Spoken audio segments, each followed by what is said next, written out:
ત્વમેવ સર્વમ મમ રંગદેવ. દત્ત ભાગવતનું બિરુદ પામેલ શ્રી રંગ અવધૂત શ્રી વિરચિત શ્રી ગુરુલીલામૃત ગ્રંથ આવાગમનના ફેરામાંથી મુક્ત કરાવે છે. જાણે બ્રહ્મરસાસ્વાદે ભર્યો નર્યો ગ્રંથ સાધ્યંત. આ વરદ અને ઔપાસનિક ગ્રંથને રંગબાળ શ્રી જગદીશાનંદજીએ સરળ અને સંક્ષિપ્ત ગદ્ય લેખન રૂપે વર્ષના દરેક દિવસ માટે એક પેજ તેમ 364 પેજમાં આ શ્રીરંગ બ્રહ્મરસાસ્વાદનું સર્વને રસપાન કરાવ્યું છે. તે ક્રમમાં દરરોજ શ્રવણ કરીએ.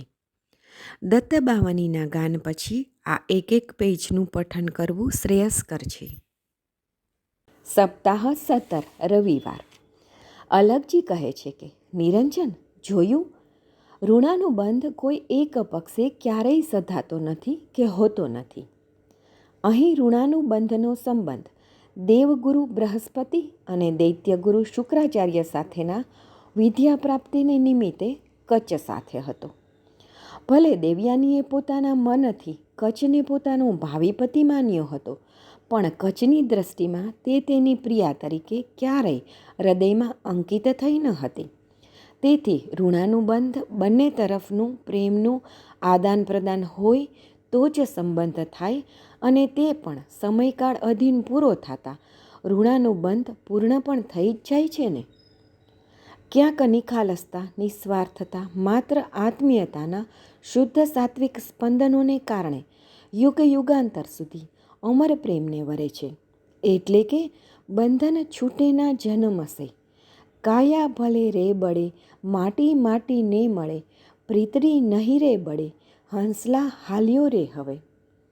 એક કાથીનો નાનો ટુકડો સળગાવો, કાથી બળી જશે પણ તેની રાખનો વળ રહેશે જ. હંસા પ્રીત કાયર તણી વિપતે ઉડી જાય, સાચી પ્રીત શેવાળની એ તો જળભેડી સુકાય. અહીં કચ્છ અને દેવયાનીનો ઋણાનુબંધ હોત તો જેમ આગળ ગાલવ મુનિએ ઋતુધ્વજને મદાલસા અને નહુસને અશોક સુંદરી જે પહેલેથી જ ઋણાનુબંધને જોડાયેલા હતા જ, જો અહીં તેમ બનવાકાળ હોત તો બૃહસ્પતિ પિતાજીએ પોતાના સુપુત્રને પહેલેથી જ કંઈ સમજાવીને મોકલ્યો હોત કે મૃત સંજીવની વિદ્યા પ્રાપ્ત કરીને અને શુક્રાચાર્યની પુત્રી દેવયાની સાથે લગ્ન કરીને તારી સાથે લેતો આવજે.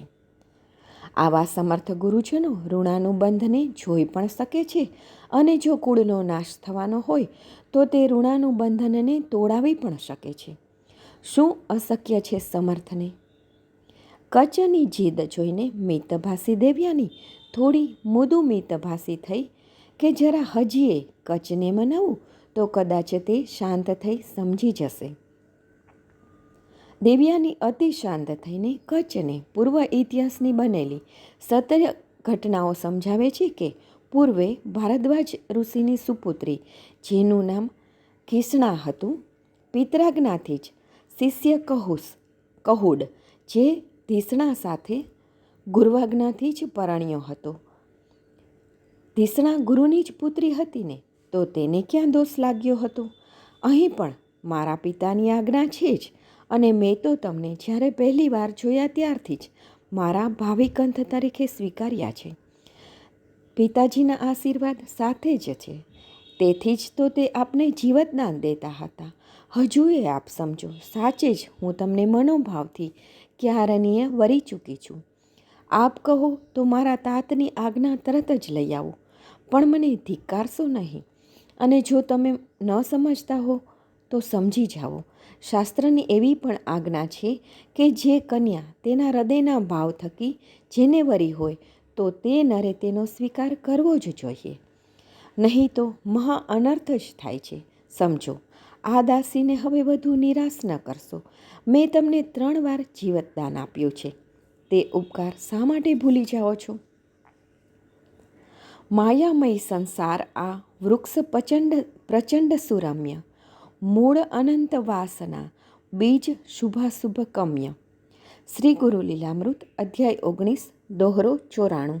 અવધૂત ચિંતન શ્રી ગુરુદેવ દત્ત.